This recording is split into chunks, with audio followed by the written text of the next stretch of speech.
বলো কি হইছে? কি করো? মেসেজ দাওনি কেন? সারাদিন কই থাকো? অপেক্ষা করতেছি স্কুল থেকে আইসা। ওরে আমার মহারানী, সরি রে তনু, বন্ধুদের সাথে ছিলাম তাই মেসেজ দেওয়ার টাইম পাই নাই। বন্ধুদের সাথে কি করে এই দুপুর টাইমে? আলো বাতাস দেখি, তুমি মেসেজ দিছো তাই সাইডে চলে আসছি। ও, তো দুপুরে খাইছো তুমি? স্কুল থেকে কি দিয়ে আসছো? রিক্সা না হেঁটে হেঁটে? রিক্সা দিয়ে আসছি। দুপুরে খাইছো কিনা? ও, স্কুল কয় ঘন্টা হইছে? সব ঘন্টাই হইছে।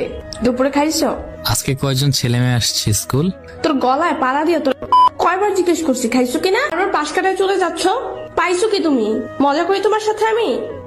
মানে আমি কলেজ থেকে এসে খাবার খাওয়ার টাইম পাই নাই। বেয়াদবের বাচ্চা, বন্ধুদের সাথে আড্ডা দিতে চলে আসছস, খাবার খাইতে মনে নাই? খাবার কে খাইবো তোর? আচ্ছা তুই কি ভালো হবি না? মাসুদ ভালো হয়ে যাও। তুই মজা করস। আশিক, আমি কিন্তু সিরিয়াস কথা বলা অফ করে দিব। এমন করো কেন? রাতে একবারে খেয়ে নেব।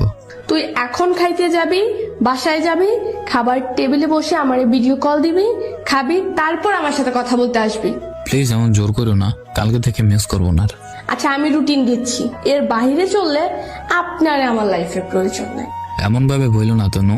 আপনি সোজা হবেন না, সকাল 8টায় ঘুম থেকে উঠবেন, আমি কল দিয়ে প্রতিদিন জাগিয়ে দেব। 30 মিনিটে ফ্রেশ হবা, 9টা বাজার মধ্যে নাস্তা শেষ করবা, আর আমার সাথে কথা বলবা আর খাবা। তারপর কলেজের জন্য রেডি হবা, আমিও স্কুলের জন্য রেডি হব।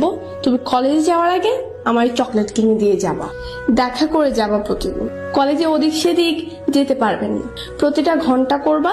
দেন কলেজে ছুটি হলে আমার ছুটির জন্য অপেক্ষা করবা। আমি আর তুমি একসাথে বাসায় যাব, আমাকে বাসায় দিয়ে আসবা তুমি।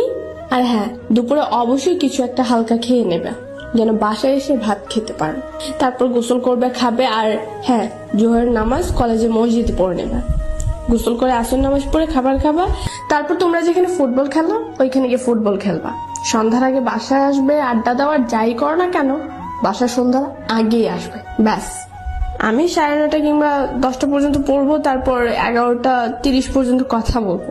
আর হ্যাঁ, কথা বলার আগে খাবার খেয়ে নিও, মনে যেন না করাই দেওয়া লাগে। তারপর ঘুম, ফজরের সময় জাগাই দিব, নামাজ পড়ে আবার ঘুমাবে। এর বাহিরে যদি চলো সমস্যা নাই, কিন্তু এই শাসন করার মানুষটা আর থাকবে না। আচ্ছা সব শুনে চলবো।